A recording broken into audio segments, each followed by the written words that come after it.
I need to remember, you don't keep up. I cannot remember, bro.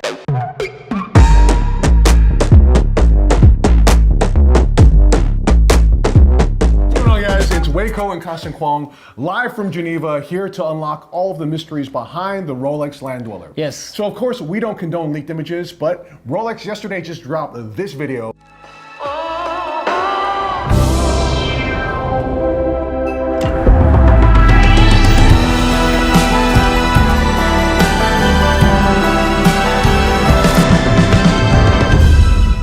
This video, we have basically figured out the various things that you need to know about the Land-Dweller. Yes. So number one, please check out this sequence. Now that is mind-blowing because what that is the first all-new escapement that has been produced on an industrial scale in 26 years, Constant. That's right. Check that out. That is clearly a double wheel escapement. It is Rolex's version of their natural escapement. That means on an industrial scale because Rolex produces on an industrial scale. It is the first all-new escapement since 1999 when Omega introduced the coaxial. Yes, that's right, yeah. So let's talk a little bit about what an escapement is. What's an escapement, Constant? Basically the heart of the movement. It is the heart of the movement. It is what unlocks the impulses of energy that are being sent to the balance wheel. It has two tasks. It releases the energy from the mainspring and it powers the oscillations of the balance wheel, sending it one direction first and then being unlocked and sending it in the other direction. Now this happens 8 times a second in Rolex watches because they're going at 4 hertz or 28,800 vibration per hour. This happens every second of every minute of every hour of the day that you have your Rolex watch like this one on your wrist, and that is absolutely amazing.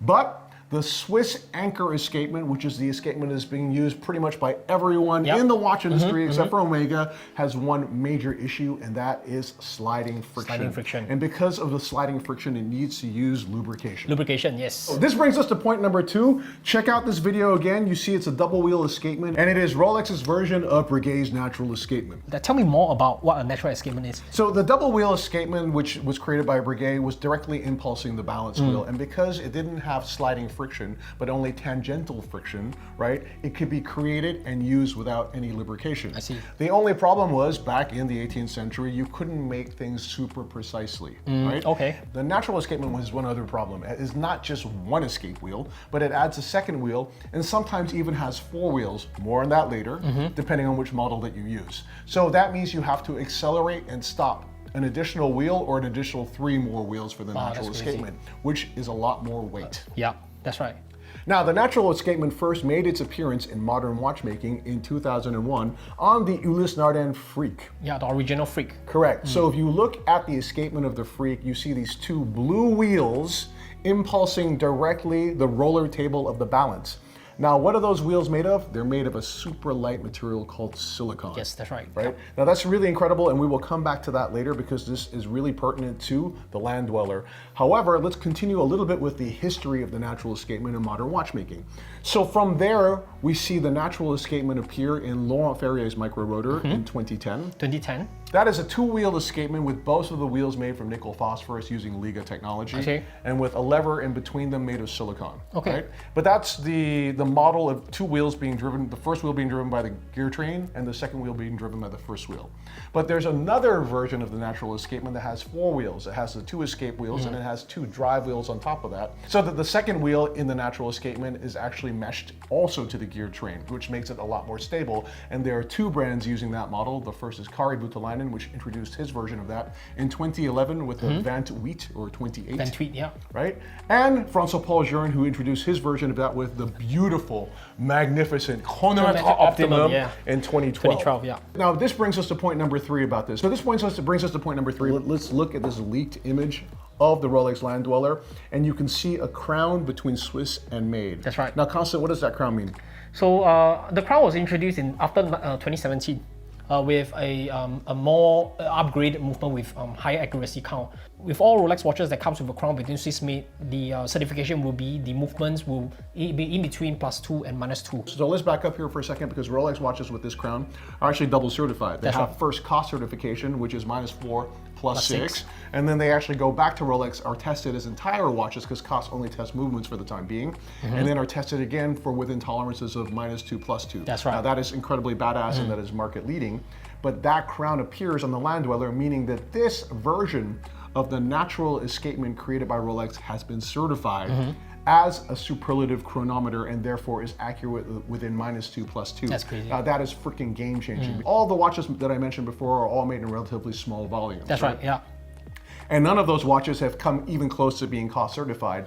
This is Rolex basically saying, okay, we're introducing an all new escapement, but incidentally, we've tested the shit out of it. And we are super confident that it can be made on an industrial scale, and boom, -2 +2. That's crazy. How you like me now, right? So that is awesome, right? But one other interesting thing that you can tell from the video, and let's stop it again right here, is that actually this is not a pure natural escapement. Let's look at this article created by our in-house technical guru, Cheryl Chia. Shout out to you, Cheryl. And you can see based on this image that Rolex's patent for its natural escapement involves a lever, right? And it is the two wheels that are impulsing the lever, which then sends energy to the roller table of the balance wheel. It's kind of a hybrid natural escapement. It reminds me of something. Yes, exactly. So this has actually appeared before, also by Ulysse Nardin in their V2 of their escapement. So their first version of their escapement was actually created called the dual direct, right? And that's because the teeth were directly impulsing the balance. V2 of that was the dual indirect, and it added this kind of lever. I don't even know if they make it anymore, but it was really cool, right? So this is also pretty groundbreaking. That means that Rolex has also come up with an all new version of the natural escapement to make it function perfectly, and they can produce it on an industrial scale. Yo, it's insane, man. It's definitely. So this brings us to point number 5, that Rolex has now gone all into silicon. That's right. Right? Yep. Because if you look at this video again, if you look at the profile of those teeth, and if you look at the color of the wheels, It's quite easily guessed that it's kind of made of silicon. Yeah, in fact, actually, you yeah. even see a little detail of the Syloxi hairspring, which is their patented silicone hairspring, That's right? right? Yep. And the color of that is exactly the same color of these two wheels, which is super, super cool. So let's talk about like silicone. Why do people use it for the watch industry? Well, go ahead. So I think the first big thing why we use silicon is because of amagnetic, its anti-magnetic properties. Yes, Constant, you're absolutely right. And let's add to that 3 other reasons as well. The first is the way in which it's fabricated.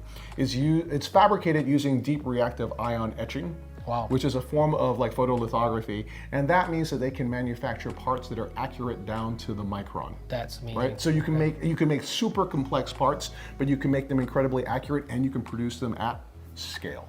Right? With the same level of consistency for every single wheel, which is crazy. The second thing is that silicone has a very low friction coefficient. That's right, yeah. Right?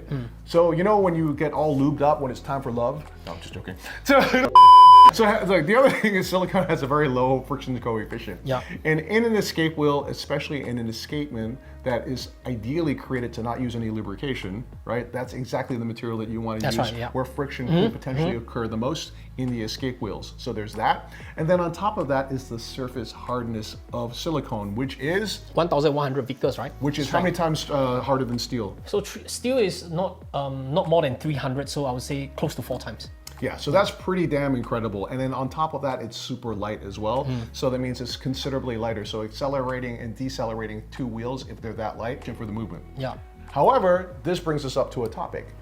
We are speculating that this movement is running without any form of lubrication, right? Which means it is the first serially or industrially produced movement in watchmaking history for a wristwatch that is running, and I mean a watch that's produced at scale, running completely lubrication-free, because the coaxial to this day is still using minor a bit of lubrication, yes, right? Yeah. And that is game-changing. And when we talk about Rolex and their dedication to upping the game in terms of watches, to create a movement that is an all-new escapement, that is Superlative Chronometer certified, that's using their version of Breguet's, natural escapement, but then on top of that, making the entire watch or the entire escapement lubrication-free. That's so freaking badass. And on top of that, it has all the amagnetic properties that you're looking for. Everything that you want, you know. Okay, guys, let's go back in time a little bit here just to talk about the history of silicone in the watch industry. Silicone for the watch industry was created at the CSEM, which is a technical institute in Neuchâtel, by a guy named Nico de Roy. In 2005, they created the reference 5250G, which had a silicone escape wheel. Correct. All of this, it was actually Rolex that made the very first experiments with silicone. Really? And this was confirmed to me by 2 people. One was Nico de Roy himself, who is today the chairman of the board of directors of COSC, and he was like, yeah, Rolex was the very first people to try any form of experiment with silicone. In fact, they actually had already, way before anyone else, experimented with silicone escapements with integrated pallets all on the lever, which is incredible. Almost 20 years ago. Before anyone, right? So Rolex has been working on this for a really long time. The other person that also confirmed this for me was a guy named Jacques Bauer. No, that is not the character from the TV show 24, though I love that show. Shout out to my boy Kiefer Sutherland, you're a badass. But he was the old technical director of Rolex. And the first time that I was invited to the Rolex manufacturer, I was like, hey bro, I heard that you guys were working on silicone way before everyone else. And he's like, yes, we were. Wow. The other thing to know is that it was in 2002, Rolex, Patek, UN, Swatch Group. and Swatch Group patented Cylinbar, right, which is silicone with a deposit of silicone dioxide on top of it, which allows for it to be thermally stable, right? Because silicone changes in elasticity when it's exposed to heat, right? So the dioxide layer would act in the opposite way so that it would remain stable. Okay, that's all you need to know about silicone for now. So let's go to another rationale for the launch of the Land-Dweller. Let's look at all the different Rolex families and what's missing.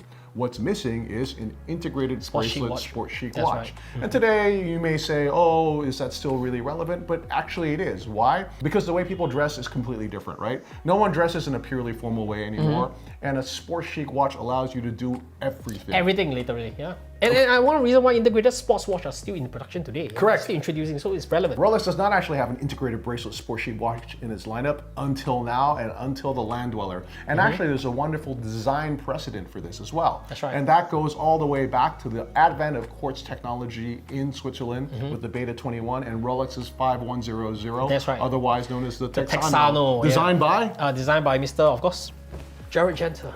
Exactly, he misses Gerald Genta.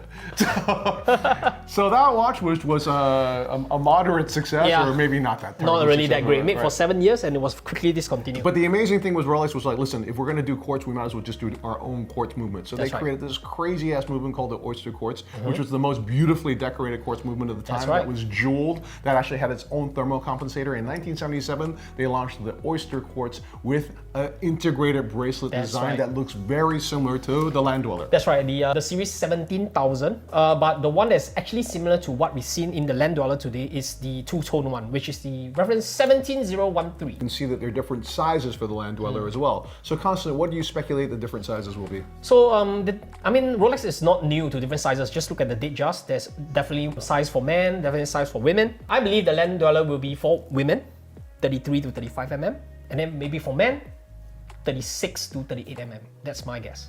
Yeah. I think there's a real sweet spot there, and also, but I would say that actually it's probably up to the individual in terms of what size that they want to wear. I mean, that's kind of the world we live in today, and it's perfectly fine, right? But that's at least two sizes, one slightly smaller size and one slightly larger, not massive, but sort of like elegant still. I think that at 37 mm, you have the perfect sizes, around the same size as Vacherons 222, which is a watch that can be worn equally well by men or women. Now, there's another thing about this whole idea of a watch that appeals to both men and women, and it's the following, right? So the last 4 years has been one in which Rolex has steadily increased its average price while still retaining its desirability. It's actually really smart. The CEO, Jean-Fred Dufour, is a brilliant guy because he hasn't really massively increased production. In fact, from last year, from 23 to 24, they actually slightly decreased production. Decreased a little bit, yeah. Maybe they were clearing the way for a new production line. Maybe, we never know. So they've increased average price from 11,500 Swiss francs to 13,300 Swiss francs. In so doing, has brought an additional 2 billion Swiss francs to their revenue, right? That's been a brilliant strategy. But Rolex is also, I think, really clever about achieving parity between male and female customers, which is the dream of any watch brand, right? That's right. There's a lot of watch brands that skew a lot more male, right? And that means they're kind of missing out a lot of potential audience from women. And there's a lot of brands that are maybe more female-oriented that are missing out potential audience for men. If you have absolute parity, then this is the dream because you're not missing any market share. I will say this, that Rolex is the only brand that I know that men embrace ladies' watches, and a lot of women that love Rolexes love the men's size watches. Actually, that's a cool thing about Rolex. It's a watch for anyone, right? And you can wear any model and you can wear it any way that you want. So, Constant, you had a remark about this part of the video related to the clasp. See, this is a whole new bracelet that I have never seen before. It is similar to the Oyster Quartz that I mentioned, the 17013, but it is completely different. It has a construction that is kind of interesting. It has 3 links, but in the middle is a white link. which I've never seen before, and it also features the hidden clasp that's normally on the Rolex Elites. Okay, so the last thing that I want to put out here, and bear in mind that this entire video has been speculative, it's just based on the homework and deduction that we've done based on the video that Rolex released. I actually think there might be a potential for this movement to be high frequency. Why? When you look at Rolex's patent, it states exactly in the patent that it works for 3 hertz, 4 hertz, but it also works for higher frequencies, 5 hertz and above. Wow. Because in the end, Rolex has also introduced an all-new escapement back in 2014 called Chronometer, right? And Chronometer is their version of the Swiss Anchor escapement, but made much more efficient. How much more efficient? 15% more efficient. Exactly, right? So that means like, so where does this escapement sit next to Chronometer? Well, actually, they were able to elevate vibrational speeds to 5 hertz or above, right? Which actually would give you even more autonomy from shock, which is at the core of what Rolex is about, shock resistance. Then you would have a movement that could sit side by side with Chronometer and be equally cool. That's right. So the last thing is, you had a very interesting observation that if you look at the watches, it's a date function. So it's basically a date just movement. It is, I believe that is the date just or sub movement, if you want to call it. So that would actually fit pretty much in any watch. Any watch, like the Yachtmaster, talk about the base caliber for the GMT, the subs. Yeah, everything. All the turning bezel, everything. all the turning bezel watches could have this movement in addition, and that may be the future as well. In the end, guys, that's the detective work that Constant and I have done based on the video that's launched. Again, this is not; these are not facts yet, and we won't know if everything we've said here is true until April 1st. But we've made the best of our educational guesswork, and this is what we come up with, and we think we're kind of there. I hope so. I hope so. All this education will be wasted, bro, if it's not. So in the end, okay, key takeaways again. This is the first all-new escapement that has been introduced on industrial scale in 26 years since 1999 in the coaxial. Second, it is a new version of Breguet's natural escapement, but it is a version of that adds a lever that directly impulses the balance wheel as opposed to the teeth of the escape wheels, which is super interesting. On top of that, it is made in silicon. It will receive Rolex's Superlative Chronometer certification of -2+2. Right?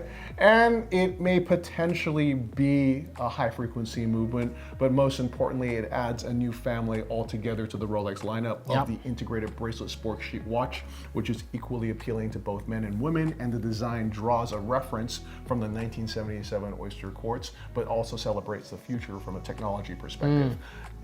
I've heard rumors that there's more than 30 patents that go into this watch, and I want to really applaud Rolex for being so game-changing if all this comes true, because Rolex is leading the industry on every level, and this is proof positive. Yeah, that's crazy. So to celebrate that, I wear Rolexes, don't rob me.